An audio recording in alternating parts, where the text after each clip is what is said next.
वक्त है oil bonds का। अब ये ऑयल बॉन्ड्स क्या है और समस्या क्या है भाई ये ऑयल बॉन्ड्स की, क्योंकि पेट्रोल और डीजल के दाम हमारे यहाँ कम होने के लिए तैयारी में है नहीं, ठीक है। और सरकार ये कह रही है भाई पहले वो यूपीए के जमाने में ऑयल बॉन्ड्स इशू हुए थे तो उनका ब्याज ही भारी पड़ रहा है। तो वरुण हमारे साथ तैयार है हमारा ज्ञान बढ़ाने के लिए, क्या है ऑयल बॉन्ड, इनसे क्या प्रॉब्लम है और इनकी वजह से हमारे पेट्रोल डीजल का जो खर्चा बढ़ा हुआ है वो कम क्यों नहीं हो रहा है। वरुण बताइए सब। डेफिनेटली अनिल जी, जैसे कि आपने कहा कि सरकार ने कह दिया है कि एक्साइज ड्यूटी जो है उसको हम कट नहीं कर सकते, क्योंकि ऑयल बॉन्ड का जो बहुत बड़ा बैगेज है वो हमारे सर पे है जिसका भुगतान हमें करना है।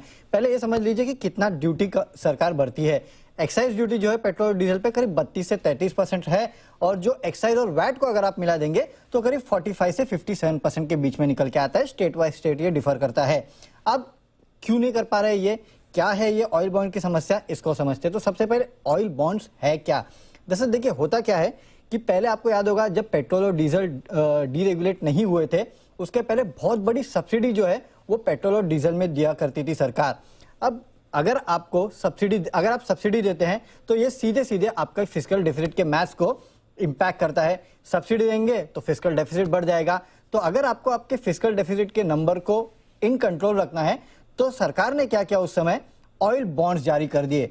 अब ऑयल बॉन्ड्स जब आप जारी करते हैं तो जो ओएमसीज है यानी कि ऑयल मार्केटिंग कंपनीज है उनको पैसे मिल जाते हैं, और सरकार को जो सब्सिडी देनी है वो उस समय नहीं देनी पड़ती, बल्कि उसके जगह एक बॉन्ड इशू किया जाता है और आगे जाके आपको इसका बॉन्ड का पेमेंट करना है। यानी कि जो पैसे आपको अभी देने थे आपने बॉन्ड इशू करके उसको डिफर कर दिया और आगे जाके उसके पैसे आपको भुगतान करने पड़ेंगे। ये ऑयल बॉन्ड जो है वो करीब 15 से 20 साल की अवधि के थे। तो 2008, 10, 12 में जो कांग्रेस की सरकार थी या फिर जो यूपीए सरकार थी उन्होंने ये ऑयल बॉन्ड्स जारी कर दिए। करीब 1.4 लाख करोड़ के जो ऑयल बॉन्ड्स है उनको जारी किया था। अब जारी तो कर दिए लेकिन हर साल इसका इंटरेस्ट पेमेंट भी करना पड़ेगा। तो जब 2014 में एनडीए की सरकार आई उसके बाद इनको जो पेमेंट है वो करना पड़ा। अब इन ऑयल बॉन्ड्स को जारी करने की वजह से हर साल सरकार को करीब 10,000 करोड़ के आसपास का जो इंटरेस्ट पेमेंट है वो करना पड़ा था। और क्योंकि 15 से 20 साल में इनकी मैच्योरिटी थी तो अब 2021 से 26 तक करीब 1,30,000 करोड़ के ऑयल बॉन्ड्स जो है वो मैच्योर होने वाले हैं और इसका भुगतान सरकार को करना है। इनफैक्ट इसी साल यानी कि FY22 में अगर आप देख लेंगे तो करीब 10,000 करोड़ के आसपास का इंटरेस्ट है और 10,000 करोड़ के जो ऑयल बॉन्ड्स है वो मैच्योर होने वाले हैं, यानी कि 20,000 करोड़ का भुगतान करना है। 2023 में ज्यादा नहीं 10,000 करोड़ का भुगतान करना है क्योंकि उस साल कोई ऑयल बॉन्ड मैच्योर नहीं हो रहा। लेकिन उसके बाद देखिए 24 में 31,000, 25 में 52,000 करोड़, 26 में 37,000 करोड़, ऐसे करके करीब 1,30,000 करोड़ के ऑयल बॉन्ड्स है जो कि आने वाले समय में मैच्योर होने वाले हैं। साथ ही साथ हर साल का इंटरेस्ट तो करीब 1,70,000 करोड़ के आसपास का भुगतान जो है वो इस सरकार को करना है। और इसके लिए अगर आप देखेंगे तो एक्साइज कलेक्शन सरकार का अच्छा है। 2019 में 2.6 लाख करोड़ था, 2020 में FY20 में 2.4 लाख करोड़ था, 21 में 3.9 लाख करोड़ था।